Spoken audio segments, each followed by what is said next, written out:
I'd like to call to order the regular Town Commission meeting for January 14th, 2025. Please rise for the Pledge of Allegiance to the flag. Allegiance to the flag of the United States of America and to the republic for which it stands, one nation, under God, indivisible, with liberty and justice for all. Is that your water bottle or mine? Roll call, will the town clerk please call the roll? Mayor Kurzman, Yes. Vice Mayor Burrell, Here. Commissioner Fender, Here. Commissioner Mayfield, Here. Commissioner Titicus. Here. All right, there are no proclamations or presentations. We have one public comment. Austin and Valerie Flo, please come up to the mic. Hey everyone, we're just new residents to Sewall Point, wanted to introduce ourselves. We just moved into Fort Mandalay. I'm Austin, this is my wife Valerie. How you doing? Welcome. Yes. Pleasure to be here. We're not total strangers to it. I grew up in this area. My dad and stepmom are Mike and Jenny Flaw.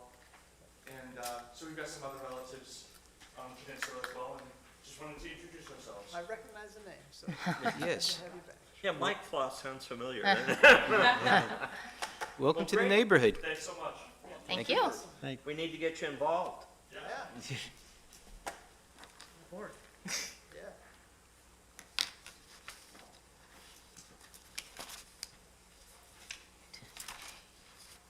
Any additions, deletions, or changes to the agenda?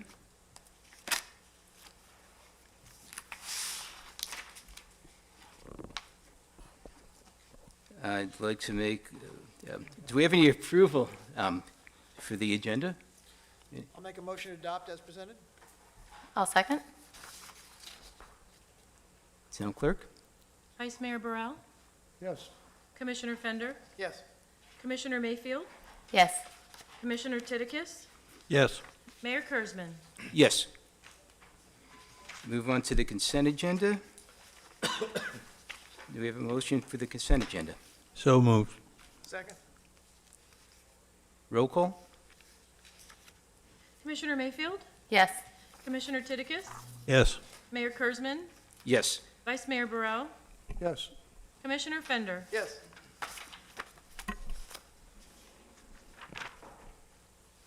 All right, so we move on to resolutions. Resolution number 984, alternate use liquor store, The Catch. Town clerk, can you read the title into the record? A resolution of the Town Commission of the Town of Sewell Point, Florida, approving an alternate use application for a portion of parcel ID 35, 37, 41, 002, 000, 00010-8, located at 3766 Southeast Ocean Boulevard in the Harbor Bay Plaza, also known as the Catch Neighborhood Wine and Spirits, and providing for an effective date. Mr. Mayor, if I may, Yes, please. this is back before the commission, not for any particular reason other than our assistant town attorney who was at the meeting advised that, we made so many, changes to the resolution with the different requirements that we wanted and that the applicant had agreed to. So it doesn't really change the approval. This just tidies up the resolution. Have I gotten that straight, Mr. Torcivia? Perfect. Okay. All right. Do we have any public comments on this? Any commission comments? Yes. Commission decisions. In going through the resolution, and particularly under Exhibit A, the last sentence on that page was not in the resolution or the motion. And so it says compliance with Sewell Point Code of Ordinances if the Code Enforcement Board or the Special Magistrate finds the use is a nuisance, the applicant must cease to operate as a package store with no liability to the town of Sewell Point. And it seems to me that adding that sentence basically obviates the provision to terminate at the end of 7 years, or the option to terminate at 7 years. You have a contract that could be terminated at any time if somebody raised a complaint about this. And also, it doesn't,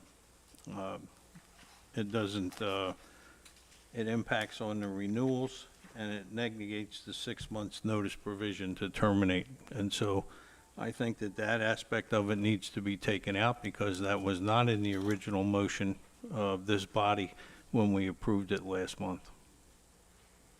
I- Point me to the no location where that, thank you. Oh, not that one. You got to go to Exhibit A. Okay. And these were the, Exhibit A, the terms were the conditions that we all approved at the meeting. And if you look at the last paragraph under Exhibit A, It's on the screen, too. I believe that that was, right, yes, sir. I believe that was added by our attorney. I believe so, but staff has no objection. I think that's the one I spoke to you about today, Glenn. So, would the commission prefer to have that paragraph in or out? It's really your call. I think it should be out. That wasn't what we approved. Yeah, I agree with you on that. It should be stricken. I have a question. Um, Or Commissioner Mayfield. were you first, Vinnie? Did you want to go first? Oh, I'm sorry. I just have a question about that. What, because I know a nuisance is a thing in our codes. What is the usual course of action if something is determined to be a nuisance? Normally, if something's a nuisance, you would bring it to the code board or magistrate and say, whatever you're doing creates a nuisance in the area, so your loud noise, for example, could be a nuisance. Although you have, they can't operate during certain times, and they can't remain open late at a certain time, but let's make believe that even during those hours of operation, they have a loud band that's playing, and you cite them for creating a nuisance to the neighbors. That would- So then that goes to the code enforcement board or the magistrate, and then they start finding, how does that, I guess I'm asking the process if this wasn't in there and there was something. So there'd be a What's it on? hearing, and Yeah. then if the board finds as a nuisance, then they must cease to operate as a package store. No, I know that on here, but if this wasn't on here, If this wasn't here, then you would bring them to the magistrate, and normally you would get a fine or an order saying you need to cease that Activity. activity. It wouldn't necessarily. Mean like having It wouldn't cease to necessarily exist. invalidate their permit.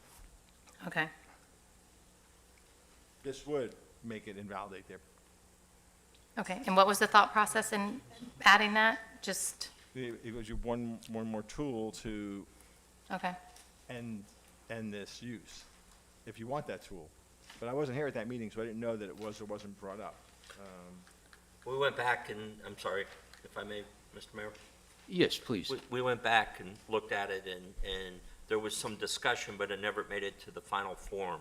So I think in keeping with the fact that we're just trying to add those items that came up in the, not just in the discussion, but in the motion and to make a condition of approval, that was not it. And I agree, after reading it, it does cause some kind of a conflict between the 6-month notice for revocation and the code board, could hamper them and tie their hands. But I think, under most cases, unless this becomes a nightly event where you run into a problem, I think that's when you really have a nuisance.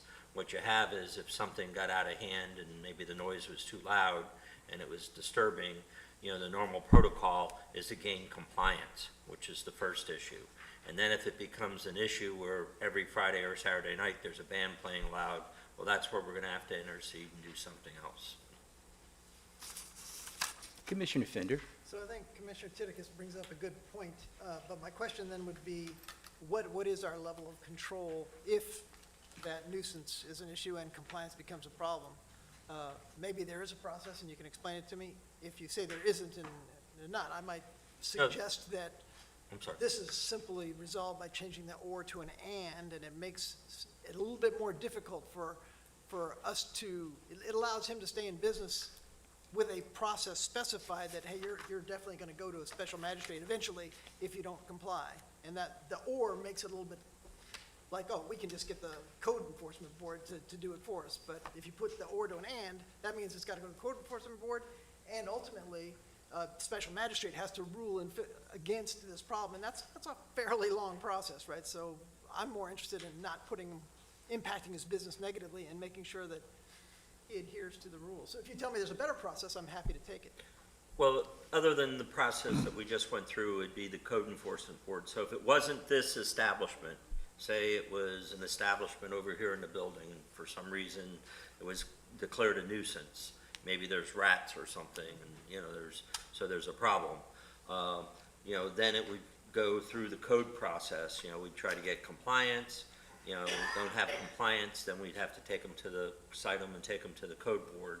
And then the code board would decide what they, you know, do they agree with us that it's a nuisance? And if they do agree with us, they'd probably give some time for them to come into compliance. And after that, there would be a fine process that they would be involved with. So, you know, I think for the residents concerned, you know, you want to make sure that, you know, you can get them to come into compliance. If you scratch this, what, do you still have that ability? Yes, Okay. just like anybody else. That's why the language really didn't have an impact on this business or not, and if anything, it added more of a conflict. And as you know, Mr. Tercivia probably explained, you don't want to have a situation where you have a conflict, because then you get into lawyers and lawsuits and everything else. So, I think it would probably be in the best interest that we strike that from the resolution.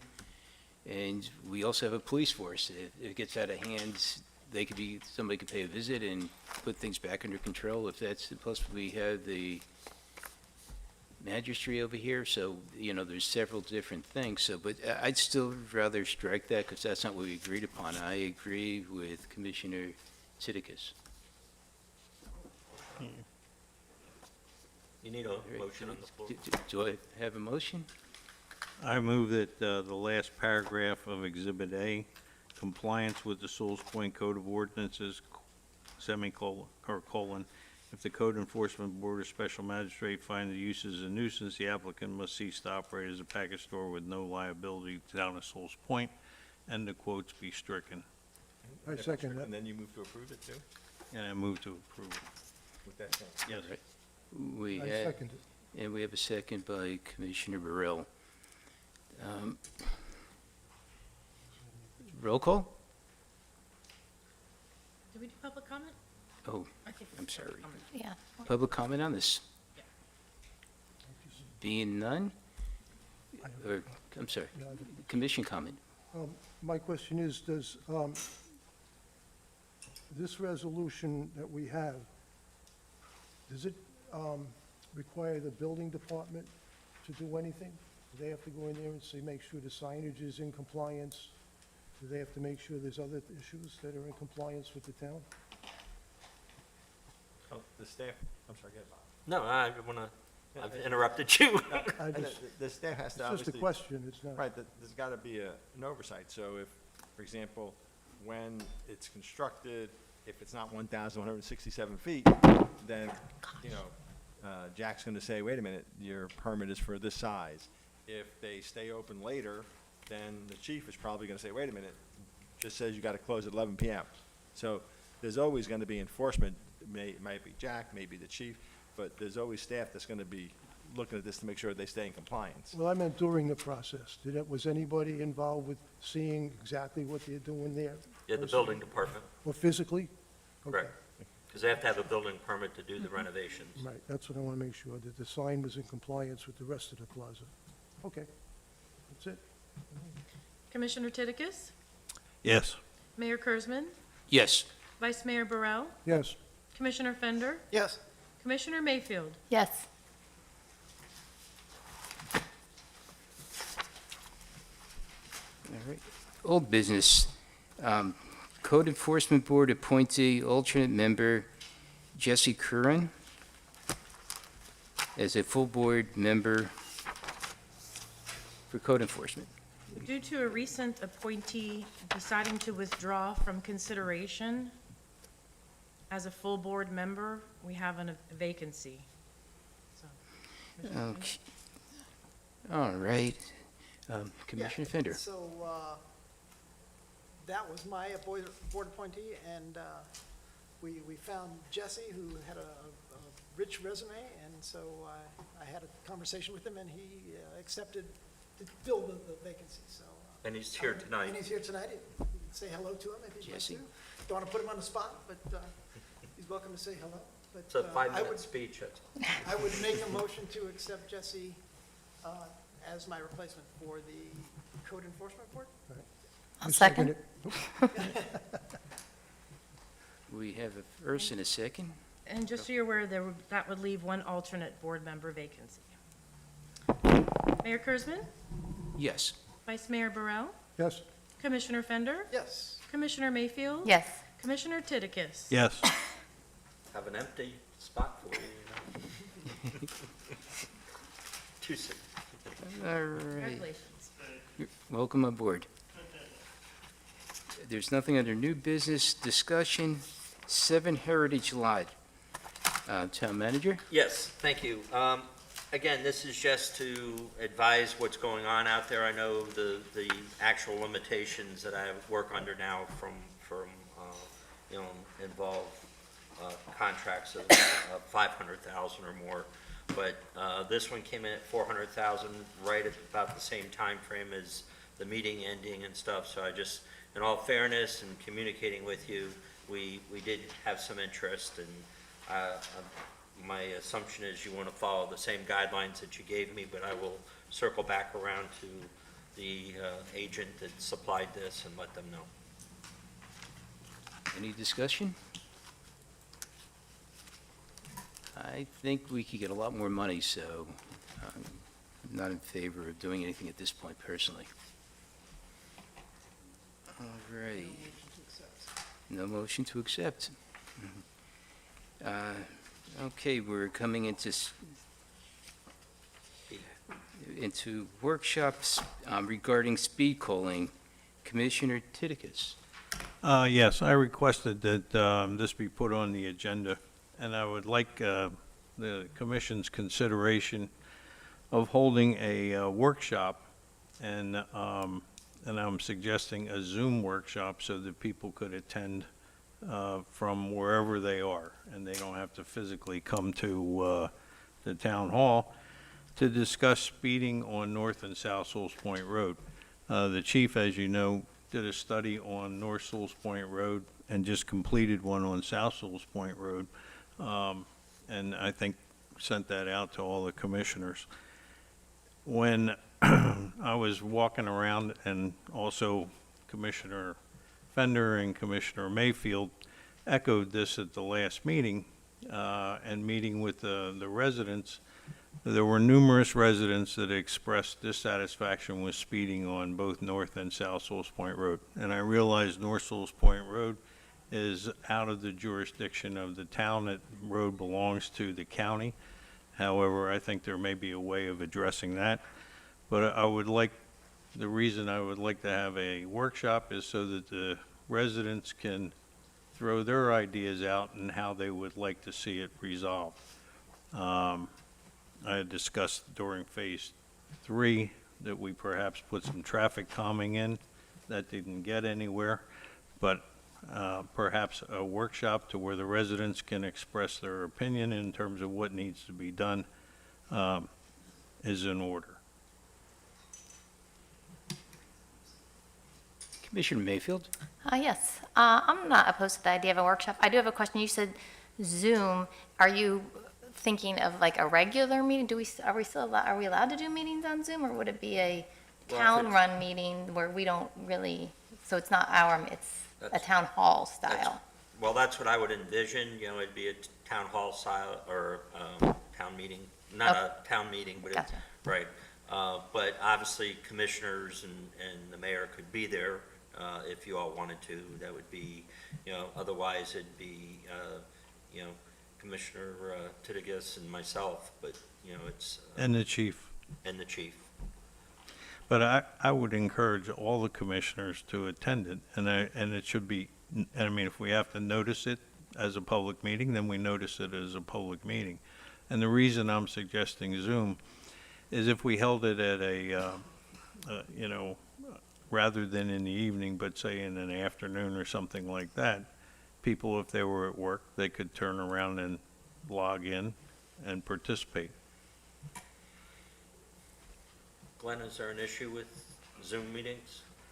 You know, as long as the majority of the commission's here in person, then, you know, everybody else can be by Zoom.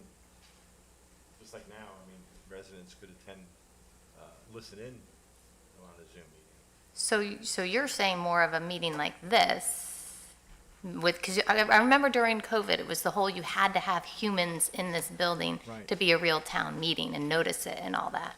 So we have to have at least 3 humans here if we're going to notice it, correct? 3 commissioner humans Right, here. Thank you. Three, not Android, you know, no AI yet. Three human commissioners here to have any kind of a public meeting. Okay.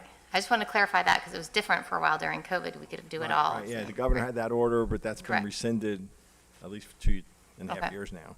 Okay. All right, Commissioner Burrill. I'm not a Vice big, Mayor. I'm not a big fan of Zoom, but I'd rather have it right here. If you're gonna have a workshop, have it here. We could possibly start a meeting. I'm good either way. I just think we need a workshop to talk about speed calming. What we could do is maybe start the meeting half an hour earlier. We could do a half-hour workshop prior to the meeting on like at 5:30, and then start the actual meeting at 6, if that would make sense, and we could actually talk about this.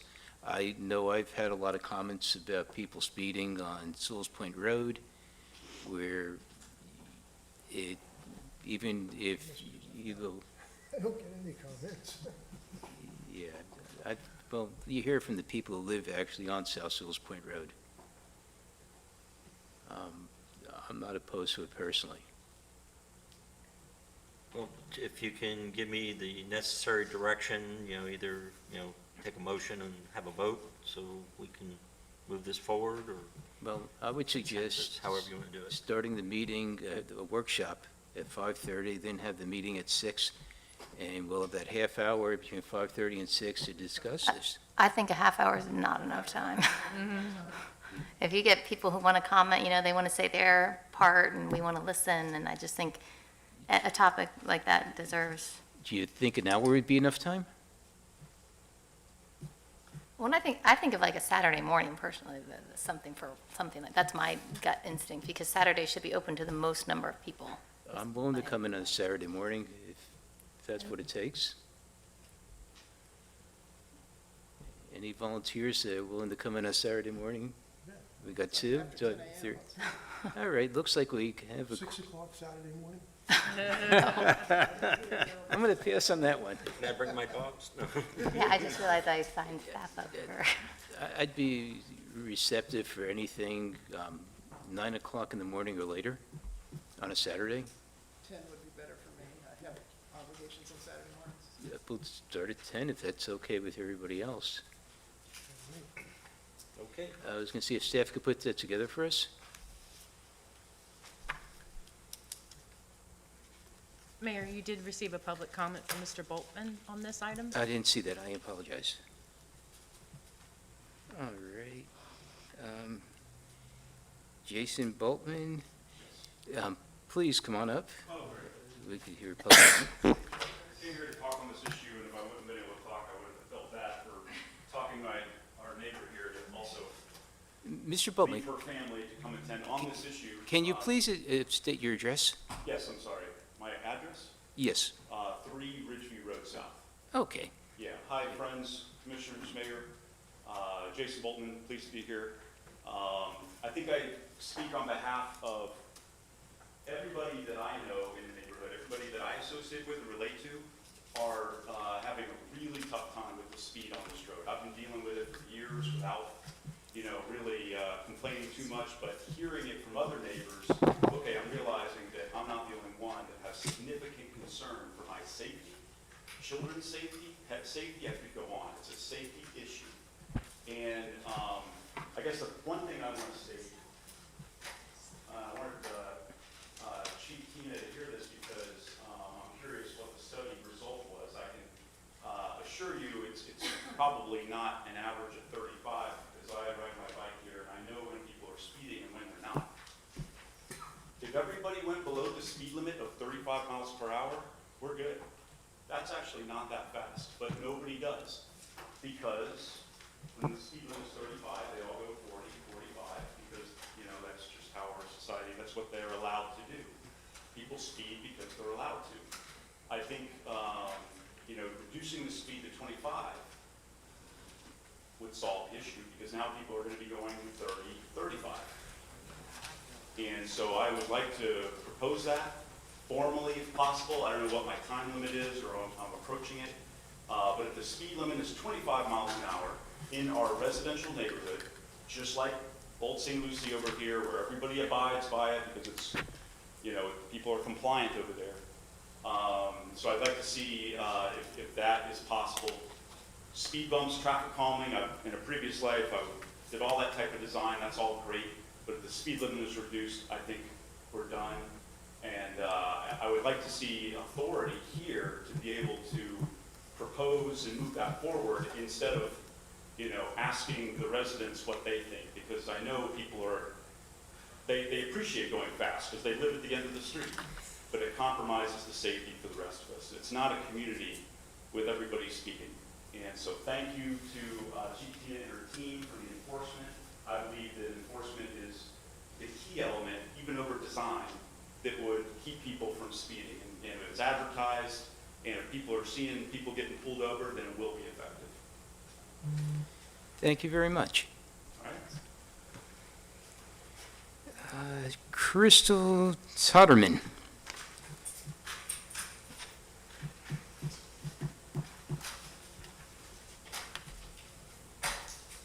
So, Crystal Totterman, 107 North Sewell Point Road. This is not the first time I've been here to talk about this issue, so I'm very glad to hear part of the conversation today was to take the next step and talk about it further. I think this is really important on a number of levels. It's about community health, and it's about safety. And we are a very upscale, Arbor Town nominated, or 35 years designated town. And when you see the amount of traffic and the speed of the traffic going down the road, it sure doesn't feel like an Arbor Town, sure doesn't feel like a walkable town, and it sure doesn't allow for community health. If people don't feel safe to walk, children can't ride bikes, can't walk their dog, can't jog or walk themselves safely, I think it's a big detraction. And I also think that it reduces the value that we have as a small, waterfront community. And another point that I've made quite a few times is, once you go past the gas station on Indian Riverside Drive, the speed limit of that road all the way up until Fort Pierce now is 25 miles an hour. So Sewell's Point is the only place where we are allowing this road to be a thoroughfare for the commuters of Port St. Lucie to get to Stewart. And I don't think that adds value to the properties here, and I don't think that is necessary. And I think we as a town and you guys as commissioners can work together to propose something to the county so that we can reduce the traffic, increase the safety, and allow our community to feel comfortable, safe, being outside and enjoying the beautiful trees that we have, and really promote that. So I am here to participate in health. On a community health level, we have a lot of healthcare providers that are in this community itself. And I think that's important, because if we don't promote community health, then who will? So I'm here to support in any way necessary. And I look forward to that meeting on Saturday morning. All right. Town Manager? I just wanted to, as the commission's aware of, if you are going to make a change, that is going to have to be something that, obviously the workshop is great. I think you guys are going in the right direction, or not guys, but Commission's fine. going in the right direction, sorry. But I also want to just make sure that, that's something that, you're really going to want to make sure that you post on the agenda and be transparent and get the information out. I understand the comment about, getting it because you're going to have some people that feel differently on the other side, but that's all part of the democratic process, and, you need to hear those comments from both sides. And I think the workshop itself, you'll probably have some of those comments from both sides. That's all I wanted to add. And I have one more comment from the public. Diane Kimes? Thank you. Diane Kimes, 2 Riverview Drive. I want to echo both Jason and Crystal's comments. I have always felt that 35 miles an hour is way too high for this residential community. And Sewell's Point is an anomaly with that speed limit. If you look at all the residential areas, they also have sidewalks, they have more of a right-of-way. It is dangerous. I mean, when you've got the chief of police that says, I won't walk on that road, we've got more trucks and huge vehicles coming up and down Sewell's Point Road. And again, I think, as Jason said, people are pushing the limit. They may be going 30, the speed limit is 35, which is still too high for a residential community, but they're going 37, 39, 40. So I would advocate lowering the speed limit to at least 30 miles an hour. I've lived in this house for 23 years. I've lived on Lantana before. I didn't experience the kind of noise and just the commotion. Again, there's just so much commercial trucks that come in and out of that street, and I think it would behoove the town to lower the speed limit. So thank you. Thank you, Diane. So just to close the issue, unless you have any other comments from the commission, my directive is to go out and we'll research a Saturday that works for the commission and works for staff, and we'll schedule that for 10 o'clock, and we'll give it enough time, at least a couple of weeks, to get the word out so everybody's aware. Let's see if we can do that. Okay. Thank you. Thank you. All right, next up is, have one question.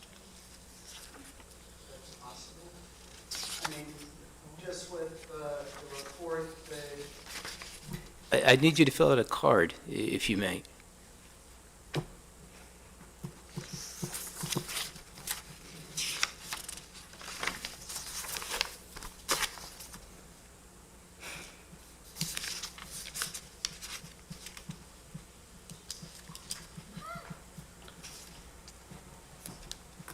While the card's being filled out, the other order is just the Arbor Day Foundation, again, has found us to fulfill the requirements of being a tree city or tree town. So I just wanted to make sure that the commission, and it was all coordinated through April. that's complete now? Yeah. Yes, Yeah. That is good. so another year. Oh, I see.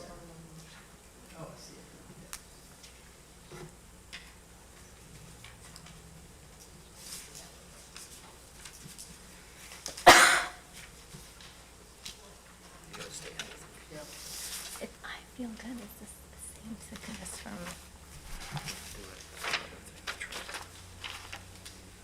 what is it? Oh, that's the leaf?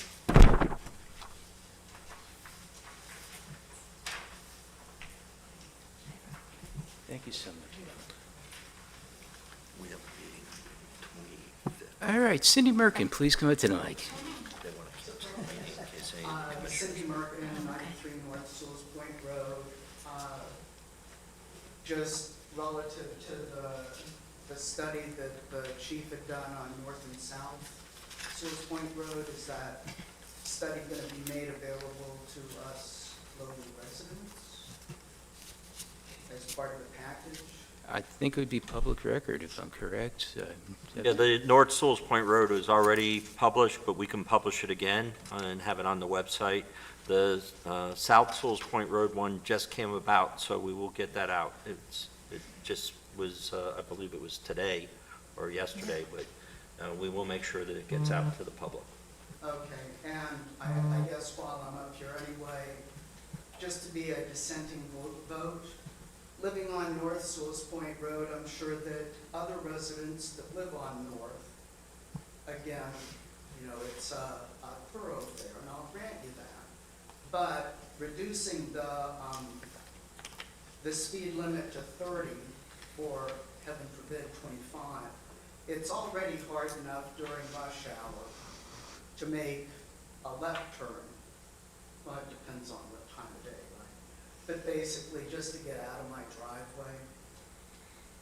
Once you start lowering the speed limit, granted, it's like the folks that live in Jensen Beach, it's not like you have an alternate way to get to Stewart other than going way around on the Roosevelt Bridge. But the more you compress the speed, the closer cars are going to be to one another in those high-traffic situations, thus making it that much more difficult for me and other residents on the road to basically get in and out of our properties. So, thank you. Thank you, Ms. Merkin. And I do have one other thing, Mayor, that's not on the agenda. Yes, for please. discussion, and before you go to staff comments. I just received today correspondence from the League of Cities that they're doing the Legislative Action Days up in Tallahassee, which will run March 24th through the 26th. That's the 2025 Legislative Action Days. I know I think including the mayor, I think are interested in Commissioner Burrell and possibly Commissioner Mayfield. But we do have a meeting, our normally scheduled meeting in March. The second meeting in March is the 25th. So it's right in the middle of the 3 days that this is occurring. So the problem is the hotels fill up real quick. So if if there's an interest in some of you attending, I think we probably need to take some action on either changing the meeting date or eliminating that second meeting in March to afford whichever representatives from the commission that want to attend. And then I would recommend that if you do want to attend, get with Mariah tomorrow, or if Mariah's busy, get with me or April, and we got to make sure we get a block of rooms for how many of you want to attend. So Can the meetings be a week apart? If we were to do that? If we were to have two meetings? if you all don't have a problem with the agenda, because it's kind of hard when you move the meetings closer. You're better off putting one in the middle. It would make more sense, I guess. So, yeah, I guess we could move both dates to put one in the middle. That would be doable. I'll check and make sure we don't have any holidays in there and let you know. So if you'll let me research that part, that'll at least move it from there. I don't believe there is one in March other than St. Patty's Day, but that's not a nationalized, recognized holiday. So, but if you all can take a vote to give me some direction on that, I would appreciate it. What's the census up here? Yes, Commissioner Titikus. I'm looking at the calendar, and if you were to move it a week later, that's April 1st. So that doesn't work. No. And if you move it a week sooner, then it compresses in between the meetings, so that's problematic. How about changing the date to, instead of on a Tuesday, a Thursday or something along those lines, and keep it the same week? Suggestion. Yes, I mean, do you think- Commissioner Mayfield? Yeah. Sorry. Do you think we could do, just one longer meeting? I'm good with any I don't have any trips or anything necessarily planned, but we do one long meeting if, maybe the middle of the month. I think that's what Yeah, the that's mayor weird. had Okay. talked Yeah, about. maybe that's what we've middle. done in the past. We Okay. had situations like that, so. But it's still, all of you have to, weigh in on it, Okay, so. Yeah, going to make, Do you want a motion? Or Yes. just direction? It'd be great if I. Okay, I'd make a motion to, Thank you. for the town manager to try to reschedule the town meeting to the middle of the month Tuesday in March. okay, I do have one more. second, Second, okay, that's, okay, any Other Roll. discussion? discussion on this? Vice Mayor Burrell? Yes. Commissioner Fender? Yes. Commissioner Titicus? yes. Commissioner Mayfield? Yes. Mayor Kurzman? Yes. Next on the agenda is One Mandalay drainage issue. Town engineer?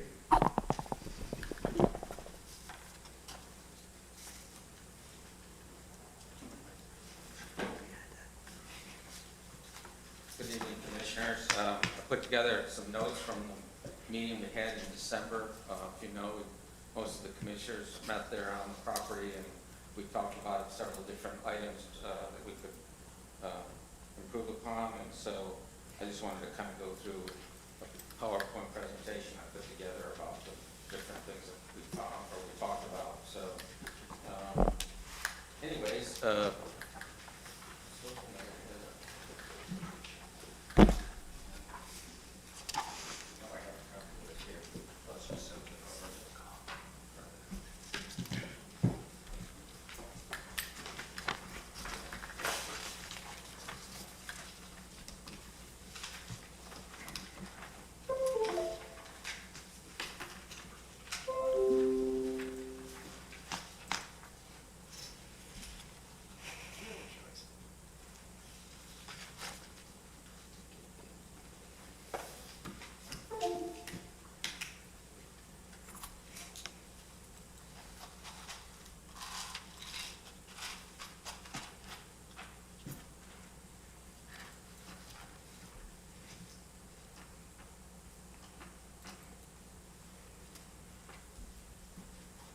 So I put together several notes, and we'll just go through them. And first of all, I do appreciate the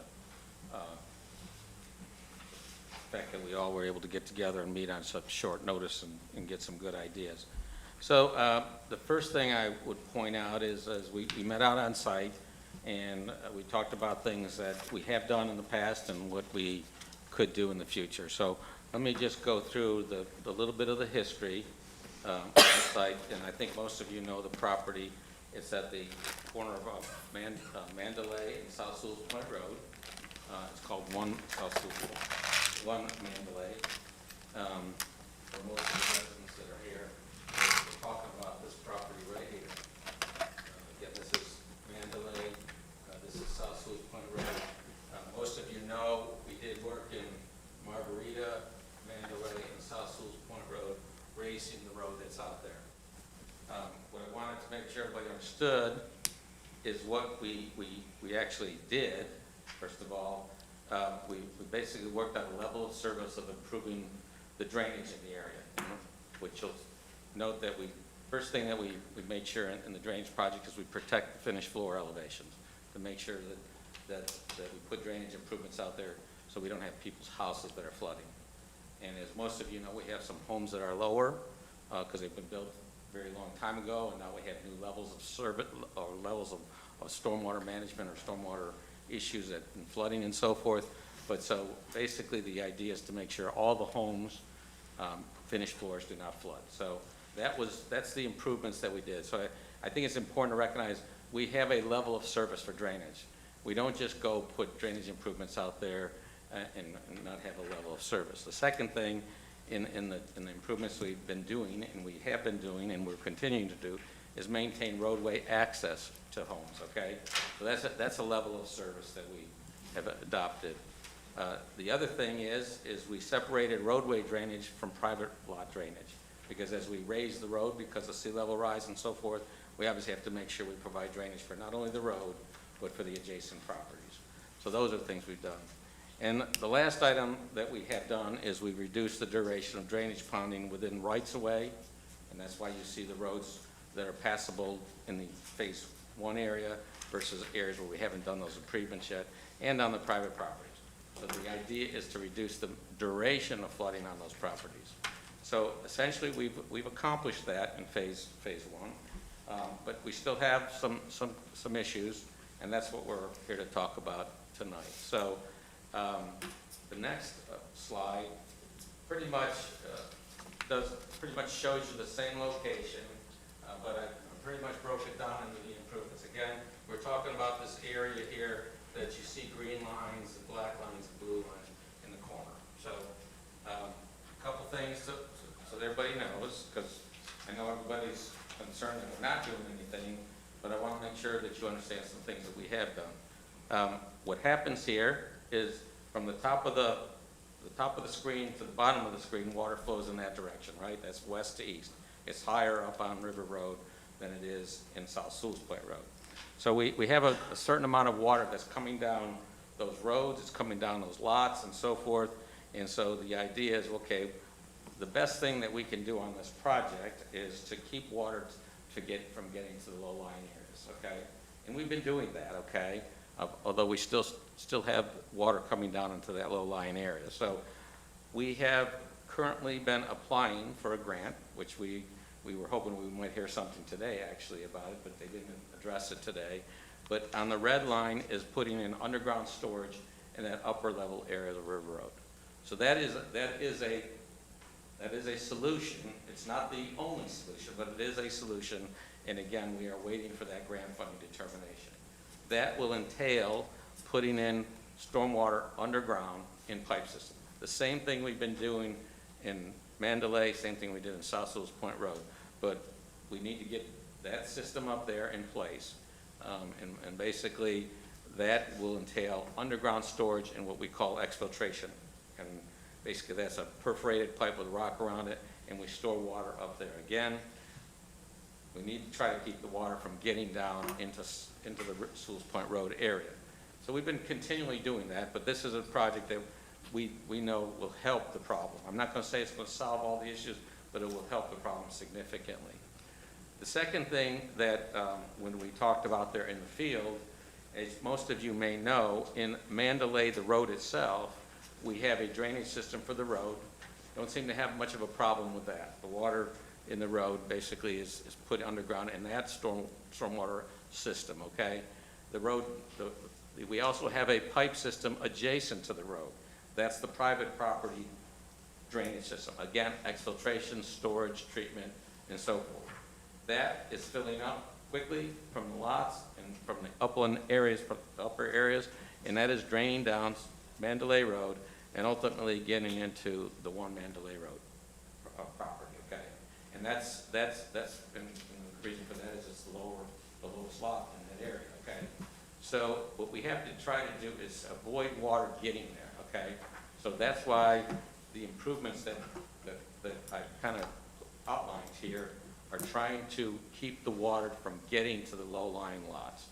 And I've also broke this down into improvements that are in public right-of-way, because we'll be expending public funds, versus those that are on private property.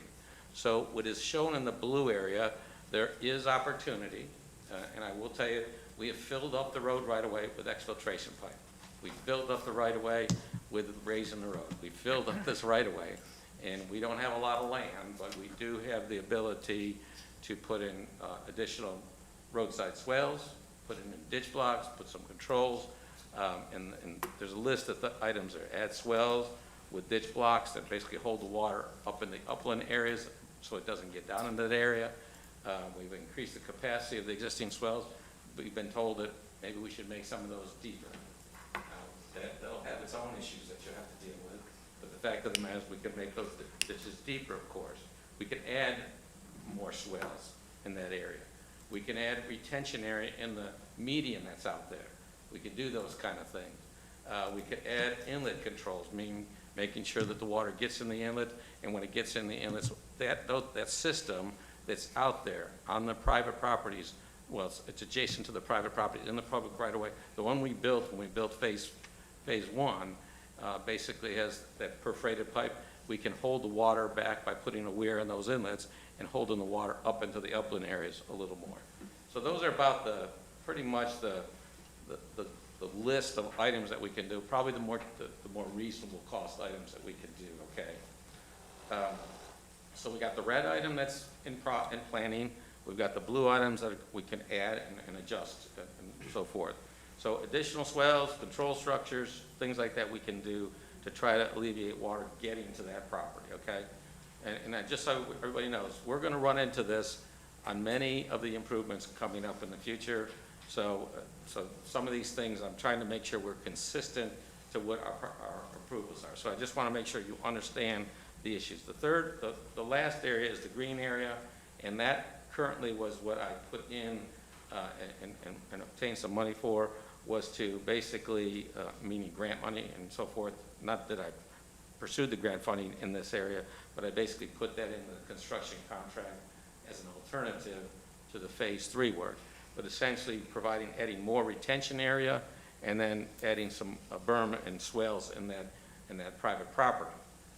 I'm not advocating that as initial improvement, because I think we're going to basically be setting different for precedent. I won't say that we can't do that. First of all, if we do that, we're going to need easements to do that work, and we're going to be working on private property.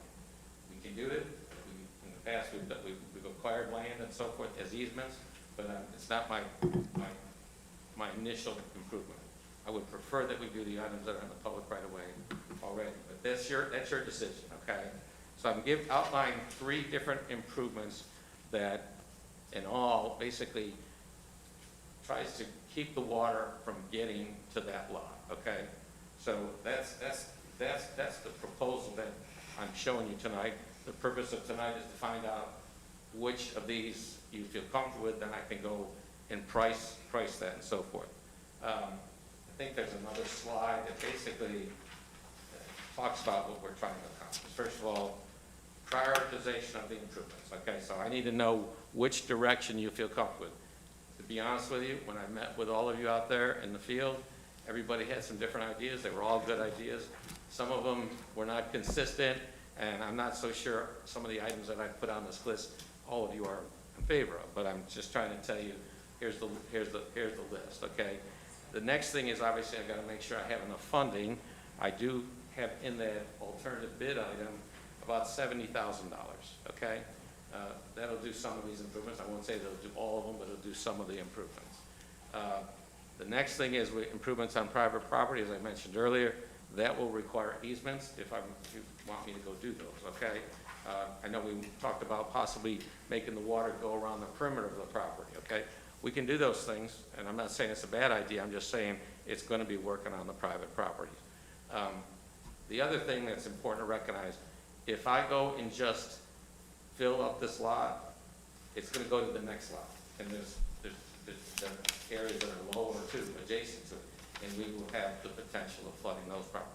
So I'm not a big advocate of filling this lot up only to push it onto another lot, okay? Because the actual property to the west of this is actually a lower finished floor. So that's very concerning to me, that we basically that would push more water to their property. The last item I put on the list, because we have been doing a lot of work, mainly in the road rights of way, right? That's where we have land that the town actually controls. We've been doing road rights. We've been actually working on the edge of the right of way. And some of those times we get pushed into the private properties to make sure we catch a low spot that they have. We've done some of that. We've done some of that on this lot. There's a maintenance responsibility for those improvements on private properties. We basically did those with the understanding that the private property owner would be maintaining them. I'm not saying they're not maintaining them, but some of the things that we saw out there, they probably could use better maintenance. So I think we need to make sure all of these items are addressed when we decide what to do here. I think at this point, I'd kind of like to know you can see this is before we did improvements, which the picture is, okay?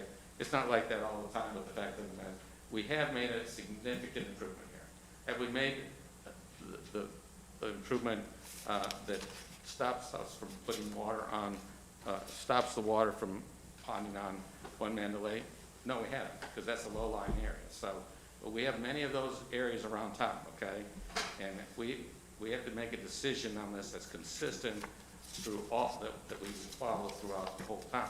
That's the way I would look at it. That's not, you're the people in charge, so you have to tell me which direction you want me to take with this. So anyways, those are the general summaries of items. I think it's really, at this point, I kind of would like to hear from you which improvements you would like me to think about or work on to help solve this issue. Vice Mayor? The exfiltration pipes, we're waiting for a grant for those? Is that- Yes, we have that in a grant that we've applied for, and that grant has several different projects, but one of them is River Road. On South River Road, Yes, South River Road, yes. okay. How long do you anticipate that we're gonna be waiting for the grant? It's interesting, I did listen to the meeting that was held by the legislative delegation, which Gail Harrell was on that committee today. I don't know if any of you watched it, but basically, you know, the DEP representative told them how we have all these great funding sources, which is what we've applied for here. They would rather we go through that funding source, which is Indian River Lagoon and stormwater, and they would rather us follow that, which we did, okay, in lieu of asking for state appropriation. So, to answer your question, they have a lot of money, but the fact of it, are we gonna get it? I can't guarantee that. We've been waiting now, and they've actually taken probably a good 6 months longer than we thought that they would to make this decision, so. I don't know if I've answered your question. I'm just Well, telling you, yeah, we keep our eye my out. next question on top of that, to link with it, is, okay, are we gonna also put in for a grant for North River Road? In India Lucy, for instance? We're gonna do that? We can when we start designing that. I mean, my plan that I presented on North Sewell Point Road did plan on doing drainage improvements into the subdivision. So as most of you know, everything drains. I'm not gonna bank on North Sewell's Point Road, your project there, okay? I just wanna know, would you be putting in for a grant for North River Road for flooding? Because we have some homes there now that weren't there before, that now are just gonna be pouring water onto North River Road and down India Lucy, and so I'm interested to know, okay, we can do one, but how about doing another as well? Maybe further on down the road, what is it gonna take? Well, it had been my preference, and what I've been applying, is I'm going to provide stormwater improvements in the upland areas so that I can do exactly what we are doing in South Sewell's Point, where we can hold the water in the upland areas in lieu of it getting to the low-lying areas and providing flooding, I call it flooding, but drainage on the private properties in low-lying areas. So that is what I've consistently been following. Well, I'm anticipating right now that the flooding is gonna be worse, and you know how it is in India Lucy, Yeah. okay? I anticipate that the flooding is gonna get worse now because of the new homes, or the larger homes that are being built on North River Road, and with the water coming right down India Lucy, you know? Point of order? Yeah, it's,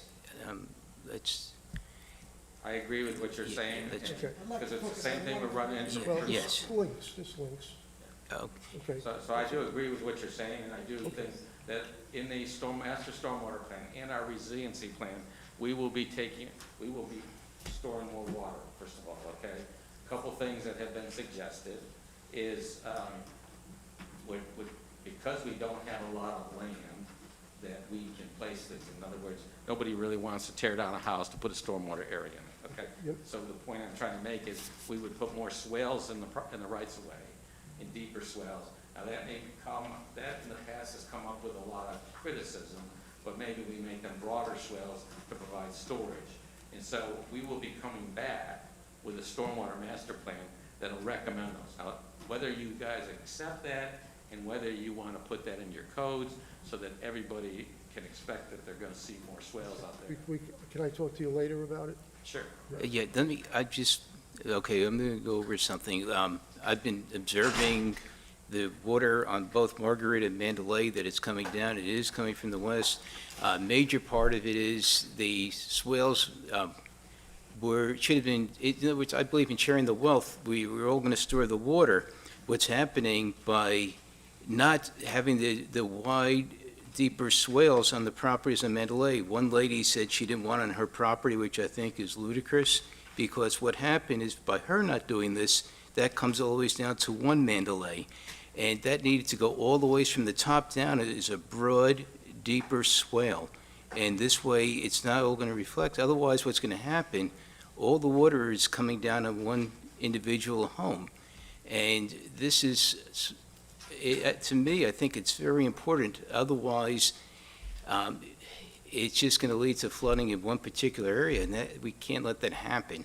And this is really the only solution. We don't have to go out and buy property, go into heavy taxpayer money, or possibly just keep waiting for funding to come in for more grants. This would be a good fix, and the more we could do. So in other words, you're looking at, in the easement that the town has, let's use it.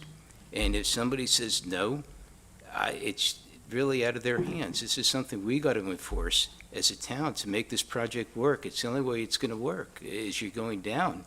And the other part is, the big culprits are Vice Mayor just mentioned, is the two new big homes that were put up on the top. I actually went there when we were pouring rain. I was watching the water come out of the driveways on the top. They look like rivers, especially of the two new homes.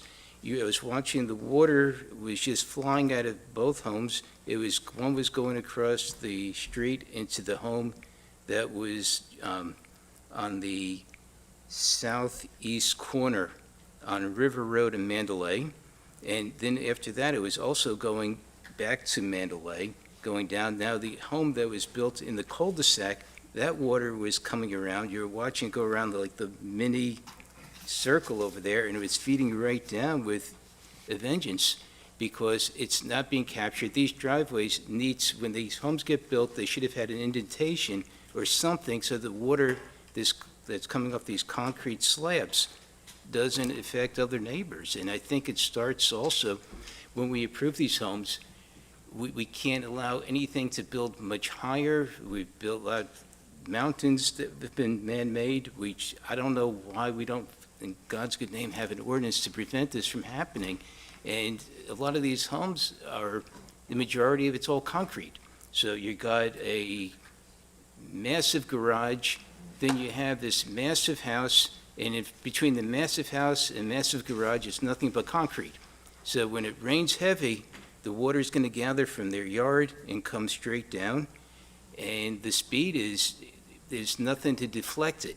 We need more of a deflection. It would definitely help sooner than later if we could get the road pitched going west at a significant difference. It'll stay west. It's not going to come east so fast.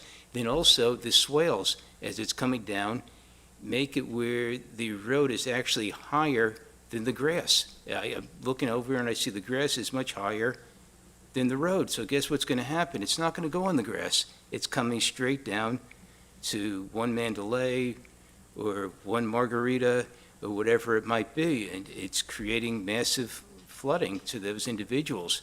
And this, I think, would be the best preventatives, the most affordable preventative by far, going with the deeper swales, deeper and wider. And, it's something it's not fair that one person should have to take it all on. It's equal distribution, and it needs to be distributed equally from the top to the bottom. Yes, Commissioner. I agree with you, Mayor, in terms of the swale issue. I think swales are a cost-effective solution.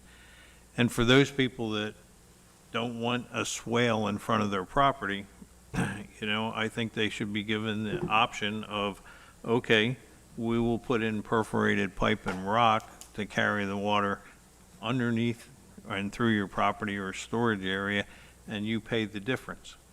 And if somebody's willing to pay the difference, then let them pay the difference. And this was part of the reason why, in the previous meeting, Joe, I asked you, I said, how high was that berm going to be over and above the gutter valley, you know, on what we're doing on Phase 3? Because the last thing we want to do is create another problem like we have done on One Mandalay. In terms of a question for you, Mr. Capper, and I know I'm going to put you on the spot, and I know you said you hadn't prepared this, but you gave us three options, okay? The one option in terms of the Phase 1 River Road grant, that number's out there because it was in the grant application, you know? In terms of the public right-of-way improvements that you're suggesting for Mandalay, what's your estimated cost for that?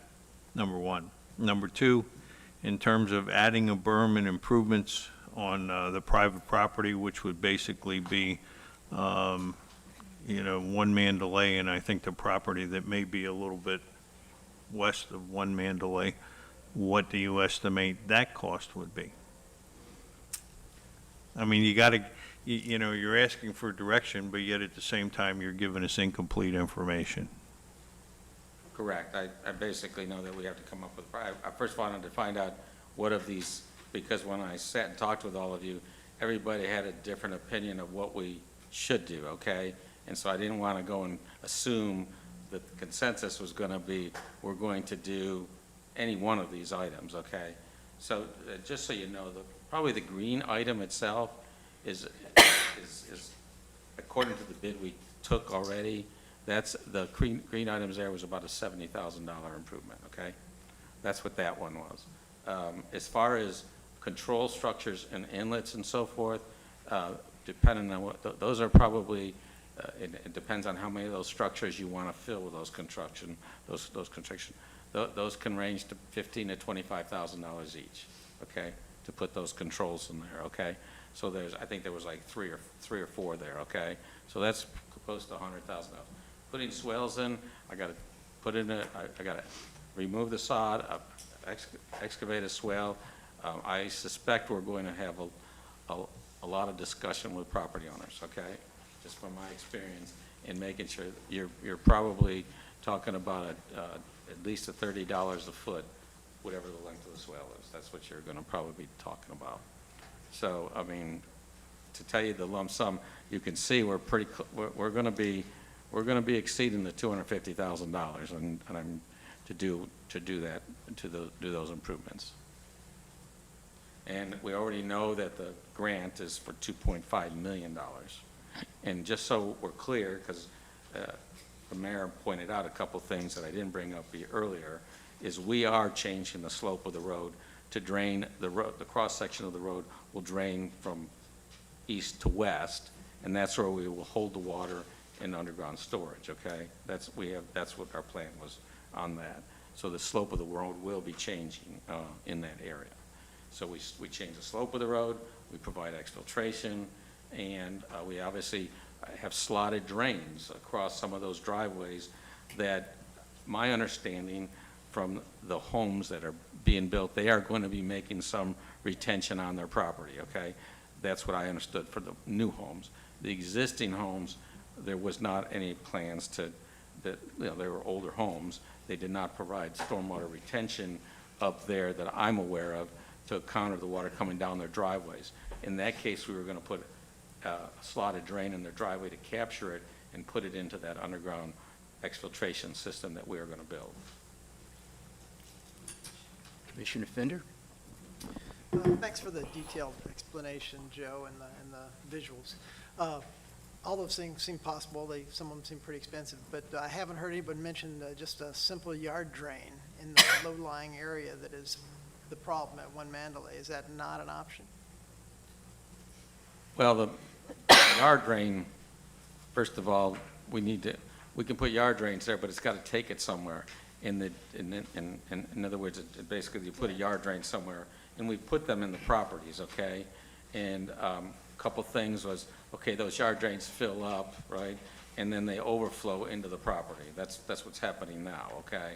So we can put some controls on those yard drains so that the water doesn't get in there and it flows out. The trouble is then that water has to go into the system that goes across South Sewell's Point Road and into the pumped area, okay? So, Well, when I was there, just outside the property line is a storm drain, the graded large thing, and I looked in there, and it looked like the water table was low, a little bit lower than the lowest point of the property. Maybe I was wrong about that, but it seemed like a simple yard drain at the lowest point there, leading into that drain would solve a lot of problems of just rain backing up and ponding in that low-lying area, and give it a place to go, and then you do all the things you just said about storage retention and getting it to the STA. I think that would probably solve a lot of the angst of water ponding there. well, actually, what you're talking about is what's in the plan. That's part of the green. Okay, so that is the green. Yeah, we were going to okay. put a control, we were going to control the water that goes in and out of that structure so that we'd have to store some water on the property, but we'd also have to we would basically have a conduit for it to get out. Okay. And so that is in the plan, okay? All right, I just didn't hear it mentioned, but Yeah, but that's great. yeah, that is in the plan. Again, the best solution, I believe, that will show a significant change is to keep the water from getting into the property. Yeah. And that's, unfortunately, what that area is the water is already in the property.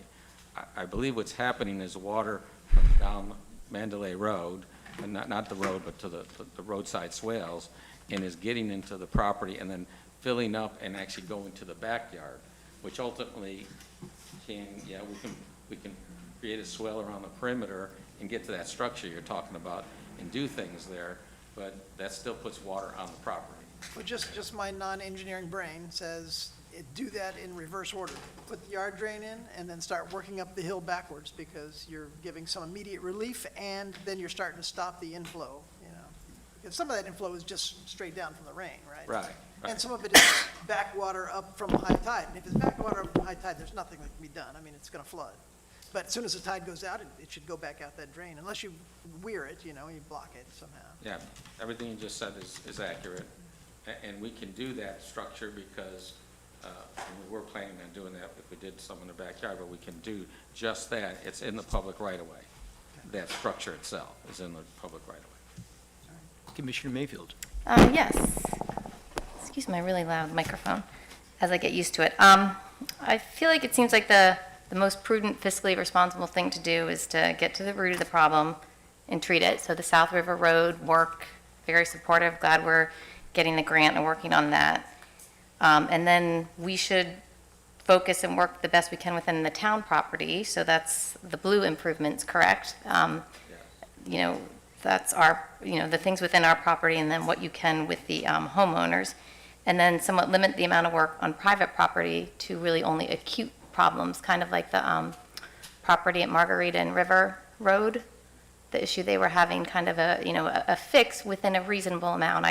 I'm with you on the consistency to all homeowners, because we have 3 more phases to go, and there's water problems all over. And that 70,000 has been thrown around before, and I just can't support that amount of money spent on a private property if there's no encroachment in the home, no real, you have the entry to the home. If there's no real safety and welfare problems, then we can fix anything at a smaller level. That's where I stand. I think the bigger problem is the house is surrounded by water when it floods. So it's not, and I feel Ms. Lucas's pain, because we go through the same thing. My entire home, when we have these heavy rains, it's like a ring around my property. And it goes all the ways back, then it goes into my backyard.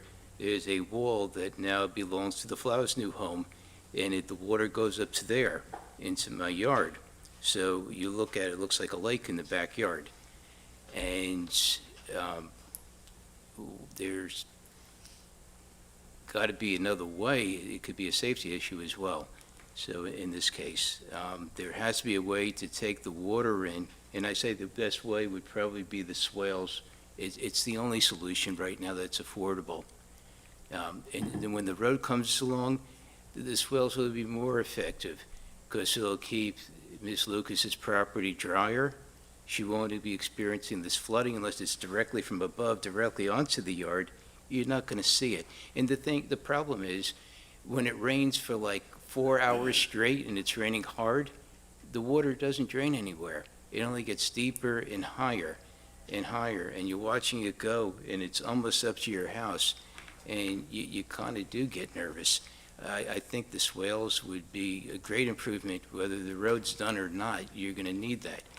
And this is, I see the only feasible thing, and this would also come in, even with the road project going up on River Road, you want to do this going further down because the water shouldn't have to end always at 1 Mandalay. It needs to, we could put little stops in there.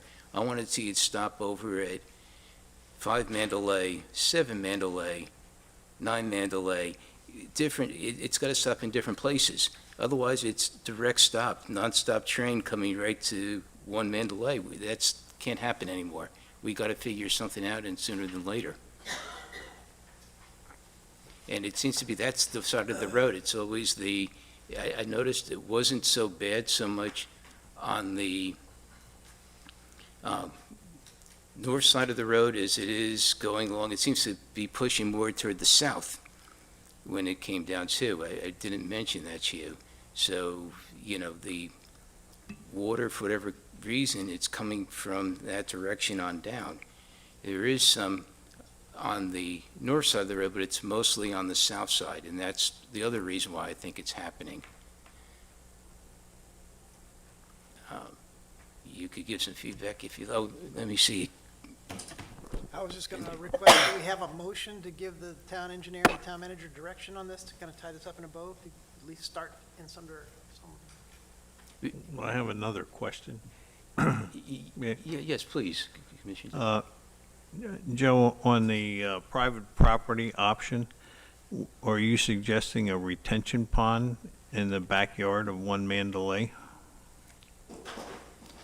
Well, I put that as, in my preferences, I put the private property as something I was a little reluctant to do too much on that initially.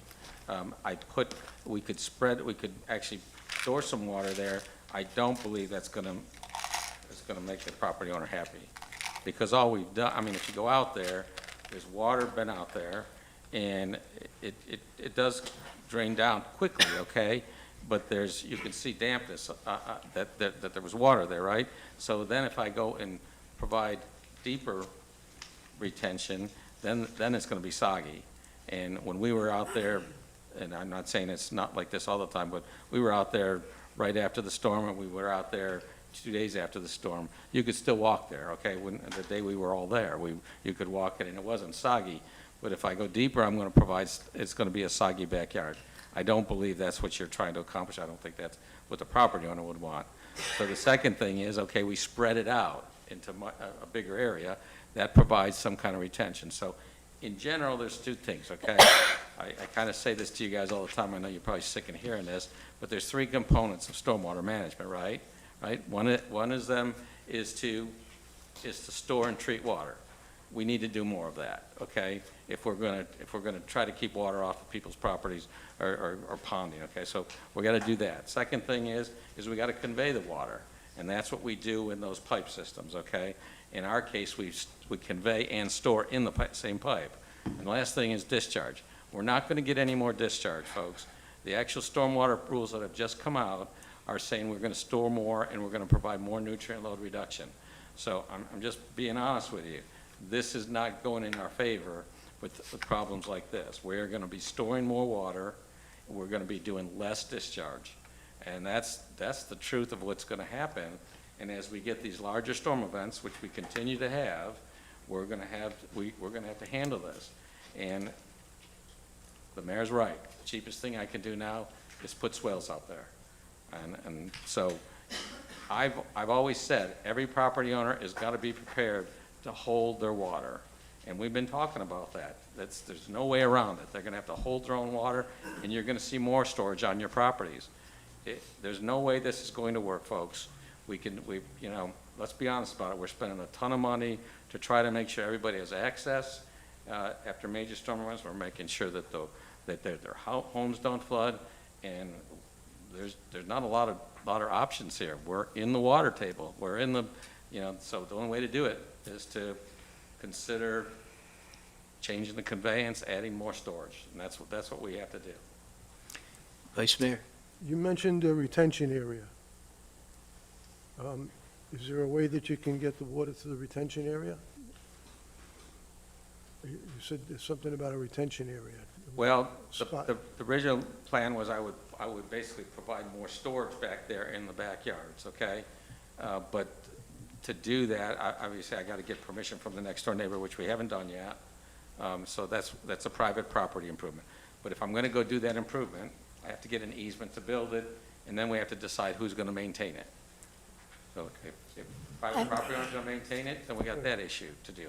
If we're going to maintain it, then we got to figure out how we're going to pay for that maintenance. I have a quick question regarding that. Is that okay? Yes, please. You did say something about a retention area in the median of Mandalay? That's an option. There's land there. There is land there. I'm looking for land, okay? Let's be honest about it. Anything And you can get. We're going to all the private property owners and, hey, you got a big front yard? We're asking to use your land. And so far, we've been successful in doing that. I'm not going to say everybody that we approach is going to let us do that.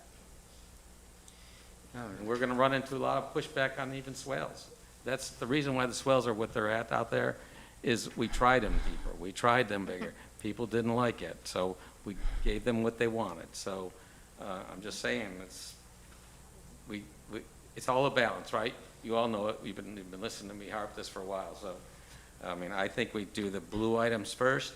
We're already applying for the red item is in the process.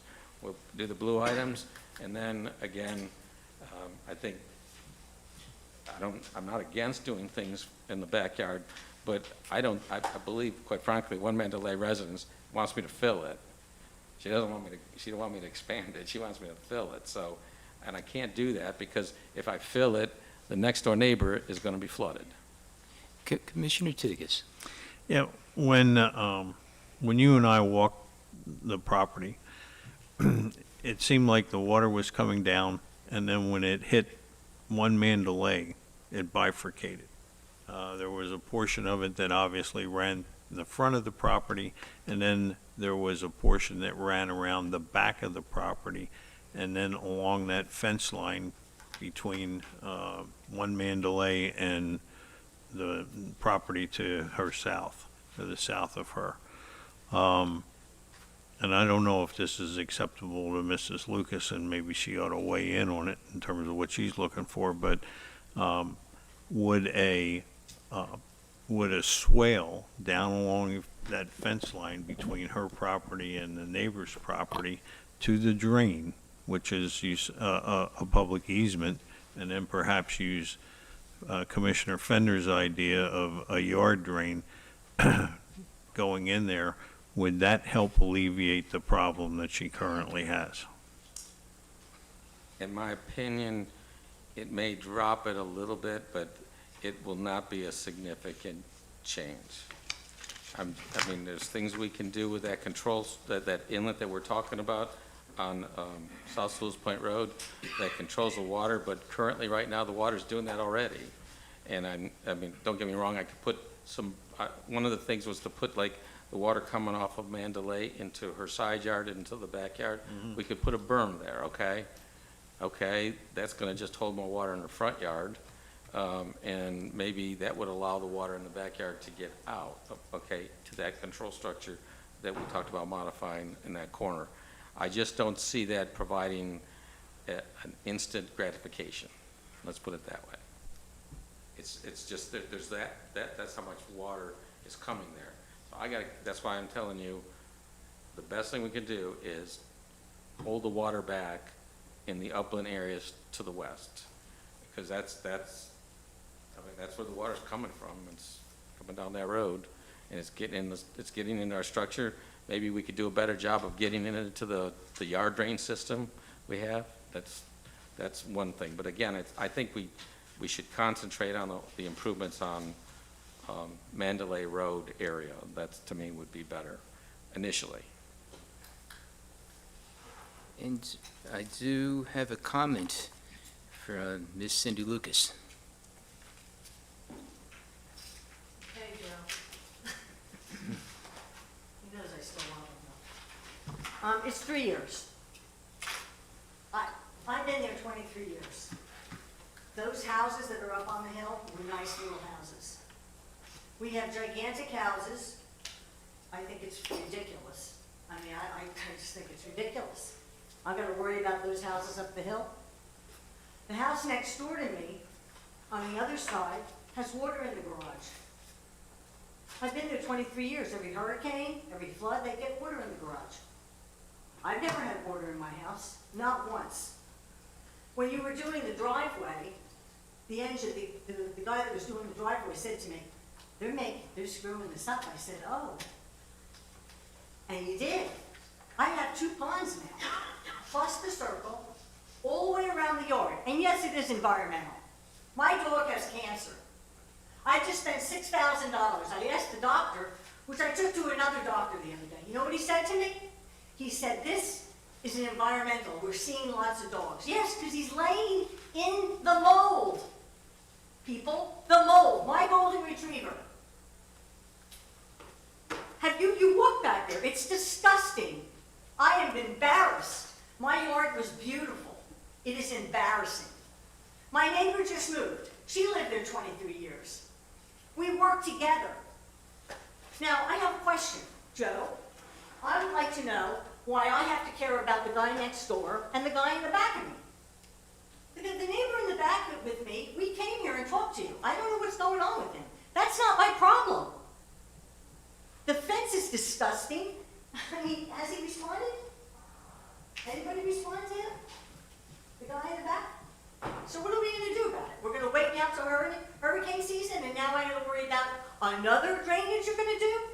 Well, I would think that if the other drainage up on that road, those people, maybe I should contact them and say to them, hey, why don't you come and look at my property? Now, after my rant, because I am Greek, and I'm sorry, that's just my nature, I have a couple questions. First of all, nobody asked me about having a ditch. I call it a ditch, whatever you want to call it. We've never had them on Mandalay. I don't know who the neighbor is that doesn't want it. I mean, that seems to me, Steve, my friend Steve, he's an engineer. He proposed that last year, the year before that. He's been here to speak. I mean, you guys should be doing that. And you also should be putting more seed rape in and all this beautiful foliage. Take a look at some of the houses up north that have water.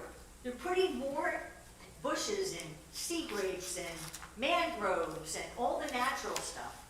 As far as me holding the water, hey, I asked that, I told somebody that 2 years ago. You want to buy a little piece of property in the back? Be my guest. But here's the problem. What do we do about the mosquitoes? Because Daria Weber, who moved, didn't like the mosquitoes. Because she said when sitting on her porch, she felt the mosquitoes. So I'm just going to go on. Can I extend this? Because, I mean, really, this is like a real Yes, thing here. yes, you may. I'm just going to get not excited. All right, so the grass, gone. The sprinkler's gone. I mean, the yard, if the driveway in the front, I mean, you've got to climb over that to get down, and then, of course, the water. That whole circle is underwater. I don't know, maybe he's right, he's the engineer, but we got to do something about a lot of things. It's not just that. I want the grass put back the way it was. I expect that to happen. I do. I think it's ridiculous. This is 3 years. And to say that I have never had water in my house, never ever, never experienced anything like this like I've been experiencing. Yeah, do we have king tide once in a while? Of course. We dealt with it. Nobody was complaining. I don't know, you guys were on the commission. Did you hear anybody complain when we had king tide for the last, 10 years or whatever it's been? I don't know. I haven't heard anybody complain. So I just want to say that it's 3 years. And we're now in January. I was here how many times? I sat during the hurricane with my dog in my house during our little pretend hurricane that we had. I'm by myself, I'm a widow, and I'm really getting disgusted, okay? So I expect you guys to move forward and do it quickly. I don't really give a damn about what's gonna happen up the street. You should talk to those people first, though. And you're right about that water coming down from the street. It's disgusting, those two houses, what's happening up there. I mean, that was bound to happen when we saw it. That, you know, when you go back and look at what was there before and after, it's kind of sad. The only house that's left up there is the stone one, right? In the middle. In the middle. And that, we never had water. Matter of fact, all those bricks and everything, when that house was torn down, we all went up there and they said to us, go get the bricks that you want and the pots that you want. And we went up there and brought our little wagon and brought down the bricks, Gary and I and a whole bunch of other people, when they tore that house down. And that lot sat there for years and years and years. So now I gotta worry about that. So my suggestion is, this should be a priority. I hope it will be. Thank you. Thank you.